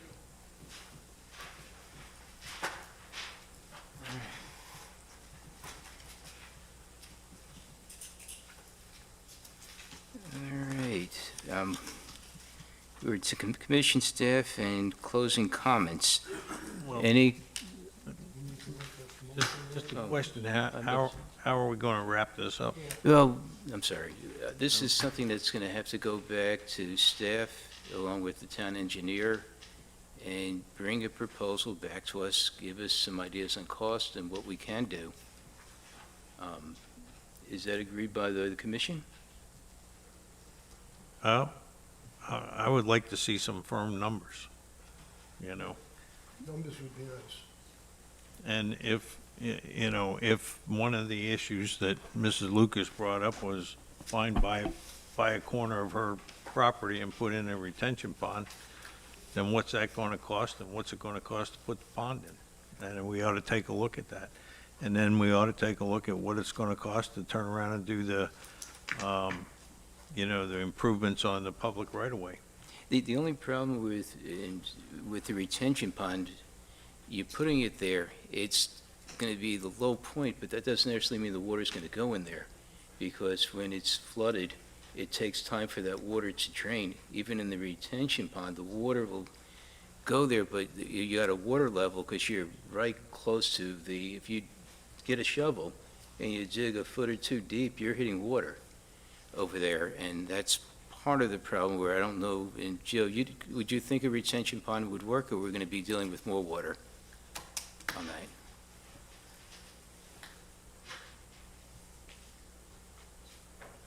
Well, the idea of a retention pond will provide storage, which ultimately will find a place for it. The question is, if you're expecting something, I mean, first of all, digging out the storage is not going to help us, because that's going to provide much more of a damp mess is what it's going to do. Right. Spreading it out, we can do that. The question is, what I'm a little leery about here is people think that we're not going to see ponding of water on that property in any of these. We're going to see a reduction in ponding. We're going to provide a place for it to hold up. But, I mean, it's a low area that essentially we can provide benefit. Okay, we can, and that's why I put that as the last option, is we'll put some more retention. I'd rather do it not just with her property, but the next door neighbor's property. And again, it's away from their houses, and then we basically, we spread it out, okay? But the fact of the matter is I'm a little nervous about telling you that it's going to solve the problem by itself. It is not. I don't think that's the best solution. The best solution is to just keep the water from getting there and store it in an upland. And I'll get you the cost on this, that's fine. And I will put that item in the cost, okay, just so you know the dollar value of it. But to be honest with you, that was what the $70,000 was going to do. So that's that improvement, and that was just kind of laying out as big a pond as I thought I could get between the two properties, retention area, and basically, and adjusting that control structure, and putting a berm between Mandalay and the backyard there. So that's what that is what the $70,000 was gonna pay for. So you have that number. So the other numbers is what you want me to give you more specific about. Okay, thank you. The blue numbers, correct? What's that? The numbers for all the blue items, correct? Those are the ones you're, Those are the ones that I think Yeah. you want me to Yep. give you to do some of those items. You know, I can put those numbers together for you. Thank you, Joe. Any other questions for Joe? Joe, thank you very much. And Commissioner Tigas. Well, in light of the fact that we have a grant in for Phase 1 River Road improvements, and there's no guarantee as to when that's going to come in, you know, and we also know that there can be some relief by turning around and doing the private property improvements. And I think that we have an obligation, since we put in Phase 1 and we caused part of this problem, that we've got to fix Mrs. Lucas's problem. And I would move that we take $70,000 out of the $1 million that we have sitting there, and we fix what we can on the back of her property. The question is, will that work better than the swales going up? And that's, I think we've got to do it all, and I still want to see him come back with what the public improvements are going to be. I think the important part is getting the cost of the swales versus putting the retention area in the back to see which would be more effective and to get the cost on both. We do have some money in there, and that's something that I feel it should be fixed as well. I just need to see what the costs are at this point, because we can't go in blind and just do it. Once again, I would like to see some firm numbers, or very close to firm numbers anyhow. And hopefully by the next meeting, we can get these back. Any conversation on that? Well, I made a motion, you know, is there a second?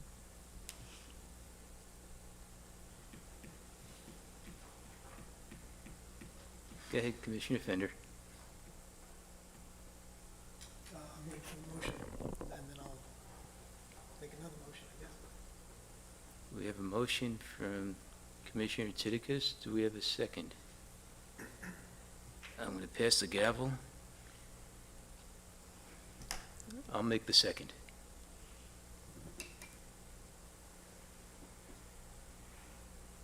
Discussion. Okay, Commissioner Mayfield? you want to go first, or? No, you can go. I feel like I've made my position known, and I think the consultants giving us good advice about, you know, the moving forward with all these projects. I just wanted to add the precedent. We did Phase 1, and it was on Mandalay. There were other issues. As we go through these projects, there's going to be a lot of homeowners that have issues, and sometimes the line gets blurry. Is it the town's fault? Is it the homeowner's responsibility? It is, because there's two sides, and this is how you have to be careful, because we are stewards of everybody's money. You know, there are homeowners, taxpayers all over that pay taxes that might not agree with spending that much on somebody else's private property.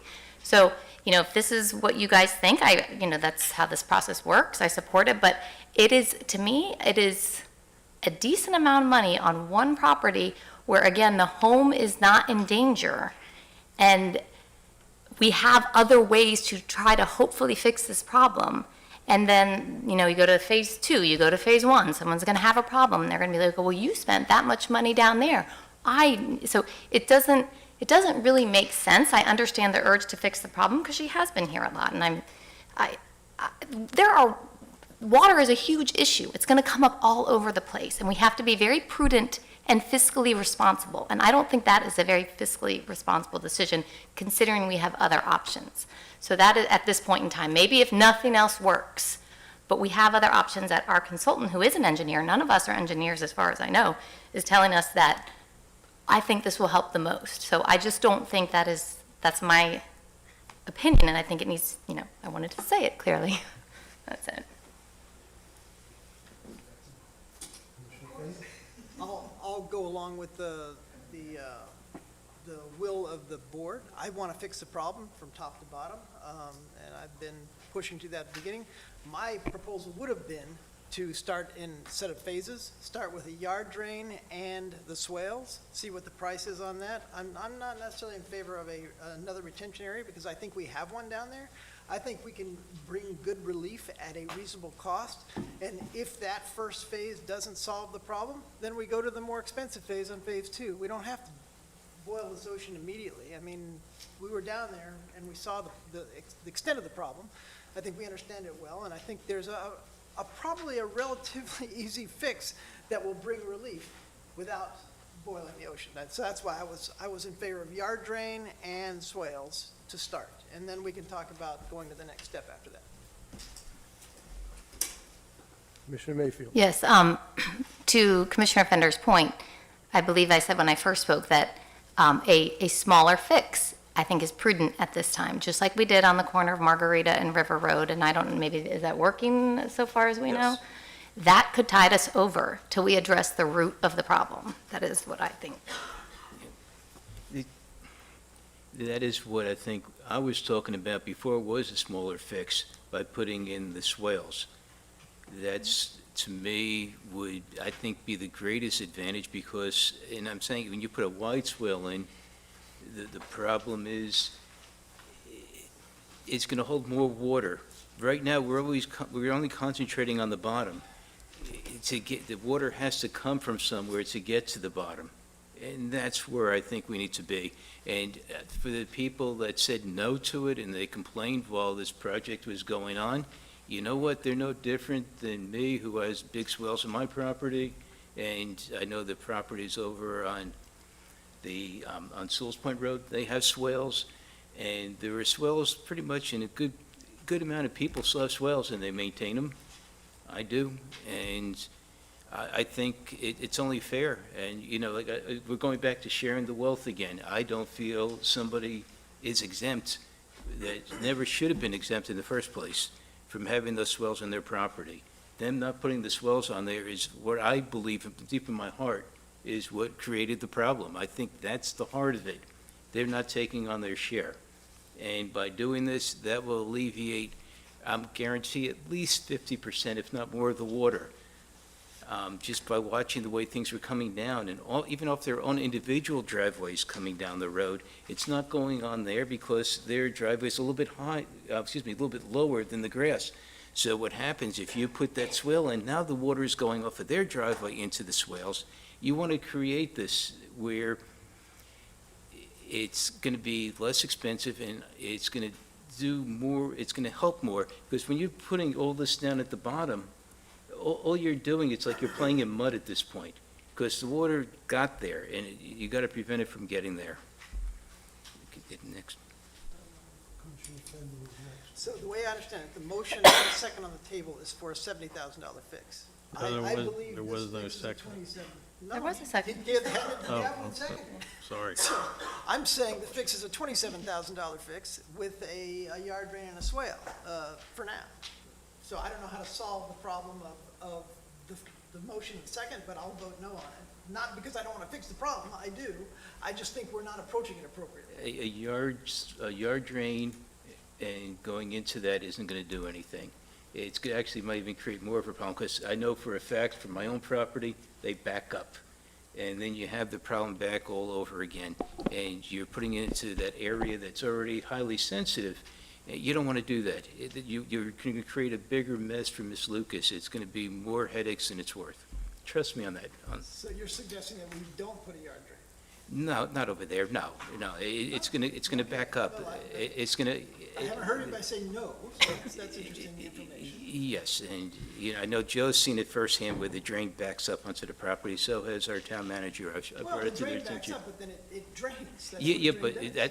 but when you have these kind of floods, That's what happens. When it starts coming in, it comes back up. And then, you're waiting for it to go back down. You're really creating nothing. Well, I think it's a water table issue there. I mean, Yeah. that's a floodplain problem that's not fixable. Well, it comes from the drain. I'll just leave it at that. It's not helping the matters. Well, I mean, we've been kicking this can down the road for 3 years. And, I mean, I'll take a half a loaf versus none. And so I'll be more than happy to withdraw the motion in favor of a motion that Commissioner Fender and Commissioner Mayfield could support. Mayfield? That's fair. I appreciate the idea of compromise. I would love to see, I believe the mayor said this, some numbers that maybe Joe could put together for something, a level of service for these smaller fixes, and then the costs of the ones that are in the towns right of way. And then we could come together with and I know you're saying it was kicking the can, it has been going on a while, but those costs make a difference, so I would like to see those before I make a decision. I just heard a loud can clatter down the road again, Commissioner. I have been I have said the same thing since this topic has ever come up. It gets put on the agenda, and I appreciate that, but I have been consistent in my view. And I have a threshold, a price threshold, and honestly, I think $35,000 is a lot too. So I would like to see a threshold that I'm comfortable with as the steward of the town's money and all the taxpayers. Just because they're not at the meeting doesn't mean they don't care about their tax dollars. In that respect, then I won't withdraw my original motion. Would you change the amount of your original motion? It doesn't have to be 70, it goes up to 70. Let's leave it at, can we agree at that? Sure. Not to exceed. It could be 20,000 if it comes back at 20,000, but we'll leave it at that. You withdraw your motion and do another motion? No, I'll amend it. Okay. I'll amend the motion that, we move to resolve Mrs. Lucas's problem in her yard and do it in the most cost-effective manner, not to exceed $70,000. Well, I was going to argue, but I will second it with the addition of the most cost-effective manner you added there. And one other thing that was left out, there's a person that lives at 3 Mandalay that also has water issues, and they've been very quiet about this. And, eventually, it affects them too, and they just moved in. Right now, we have a motion and a second. Call the question? Any further discussion? Commissioner Fender? Yes. Commissioner Titicus? Yes. Commissioner Mayfield? No. Vice Mayor Burrell? Yes. Mayor Kurzman? Yes. Passing the gavel. Yeah.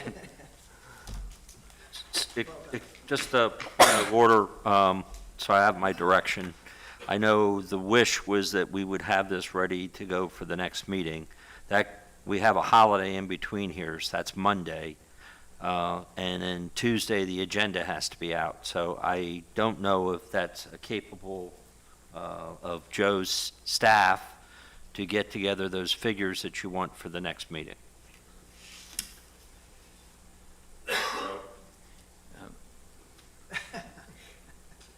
Do the best you can. Pressure's on. Commissioner, Sid? Yes, at at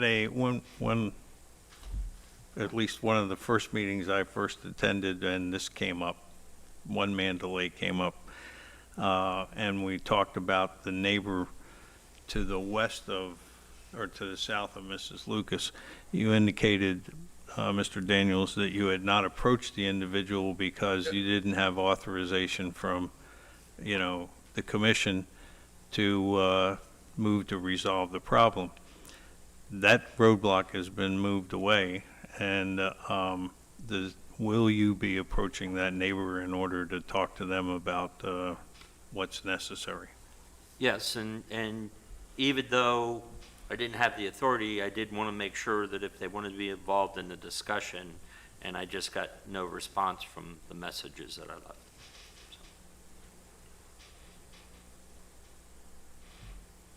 They don't live there all the time, just so you know. Yeah. Thank you. How long has it been? I mean, this has been going on for a while, so I think that we should have been able to get in touch with this person in the last 3 years. Well, I haven't been trying for 3 years. Well, you know what I mean? I've been here for 3 years. I know, but I'm just We were saying. trying to work with them on another easement issue that we have.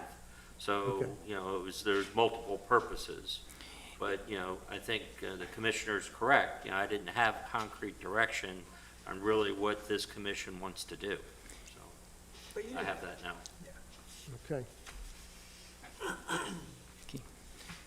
All right. Any other comments, or should we move on? All right, so we're going to direct the staff to get with the engineer and give us some prices. And hopefully sooner than later, but we'll, Try our best to get it. I appreciate it. Thank you so much. All right. Now we're going to commission and staff closing comments. Any comments from staff? I think we had enough. Okay, commission comments. Commissioner Fender. Yeah, so just a couple, since we're in commissioner comments and we're at the start of a new regime, having been here now for 7 iterations of this, usually around this time is when we usually follow some type of strategic or goal-setting activity to align our priorities, and I just want to throw it out there that I think it's a healthy process. Obviously, it's your dais, but I'd say I'm open to some level of strategic discussion of what our most important issues are versus, in my past, it was a list of priorities of open items and things that are there, along with the strategic direction that we actually had our PhD. Kim Delaney help us architect. So I'm just suggesting that the mayor consider that for some future discussion or table. I had some comments that say, hey, it's a good process, and I agree. Let's maybe put that for the first meeting in February, if we could do that. Also had a request just for a more formal update on grants.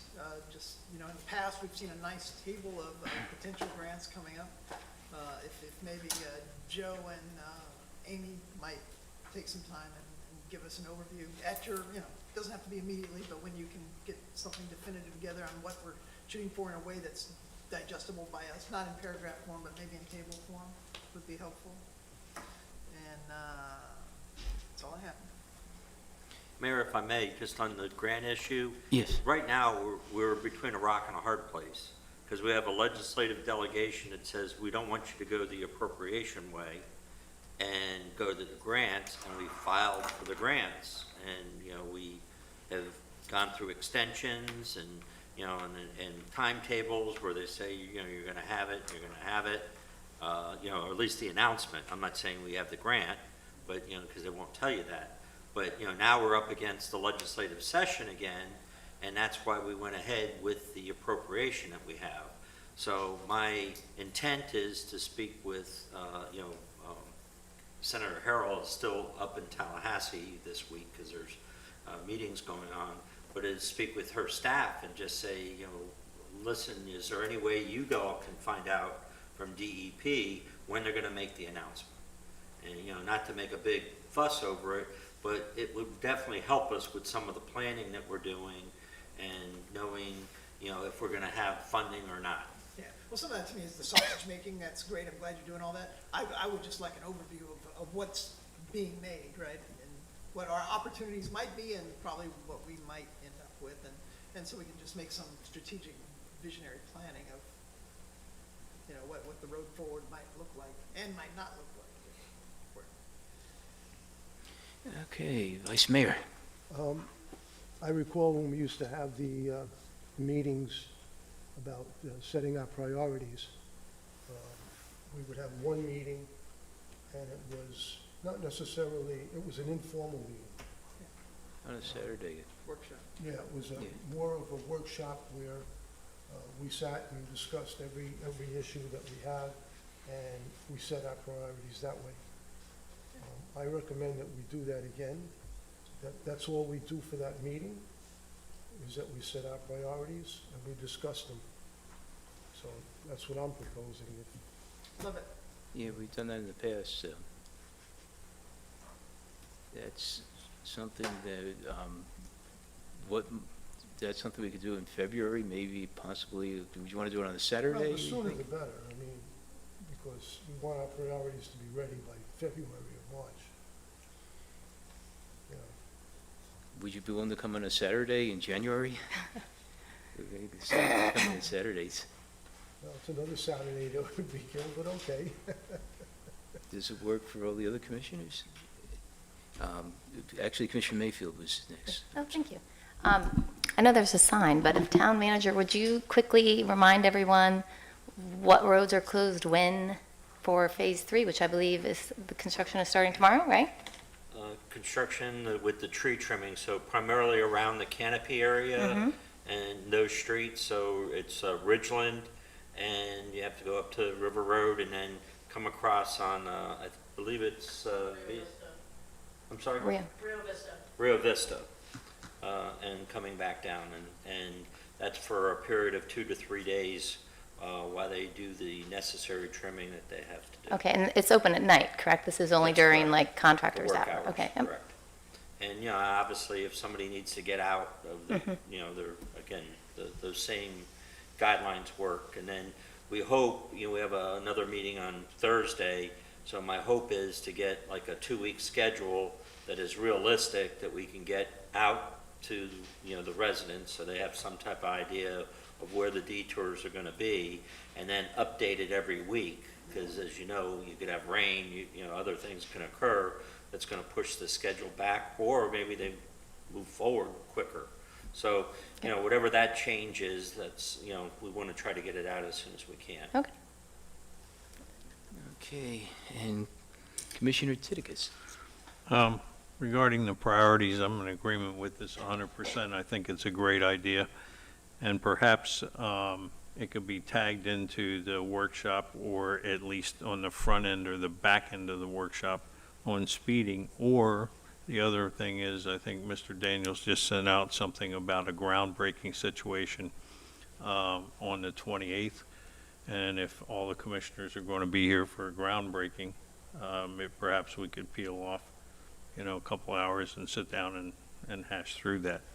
The other thing is, I want to thank the commission. I think we've made some progress, at least on getting speeding on the table as a discussion, and hopefully we'll get some resolution to that for not just South Sewell's Point Road, but also North Sewell's Point Road. I think there's some things that we can possibly do by lobbying the county commissioners, and particularly in light of, since we have a new commissioner that now represents District 1. And then the other thing is, thank you for finally kicking the can in the right direction on one-man delay.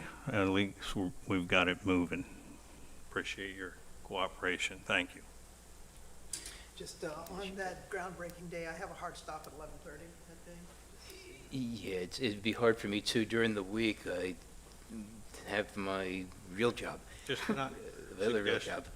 So it's, but, you Now, know, it's, if you wanted to, we could do it the night, we have that meeting, and just dedicate that meeting that night to the, setting the priorities. yes. Because we're already scheduled for a meeting on the 29th, or 28th, I'm sorry, at 6 PM. Just throwing it out, so. I don't have a problem with that personally. So just make that meeting our priority meeting? Yes. Okay. I don't have a problem with that. That works.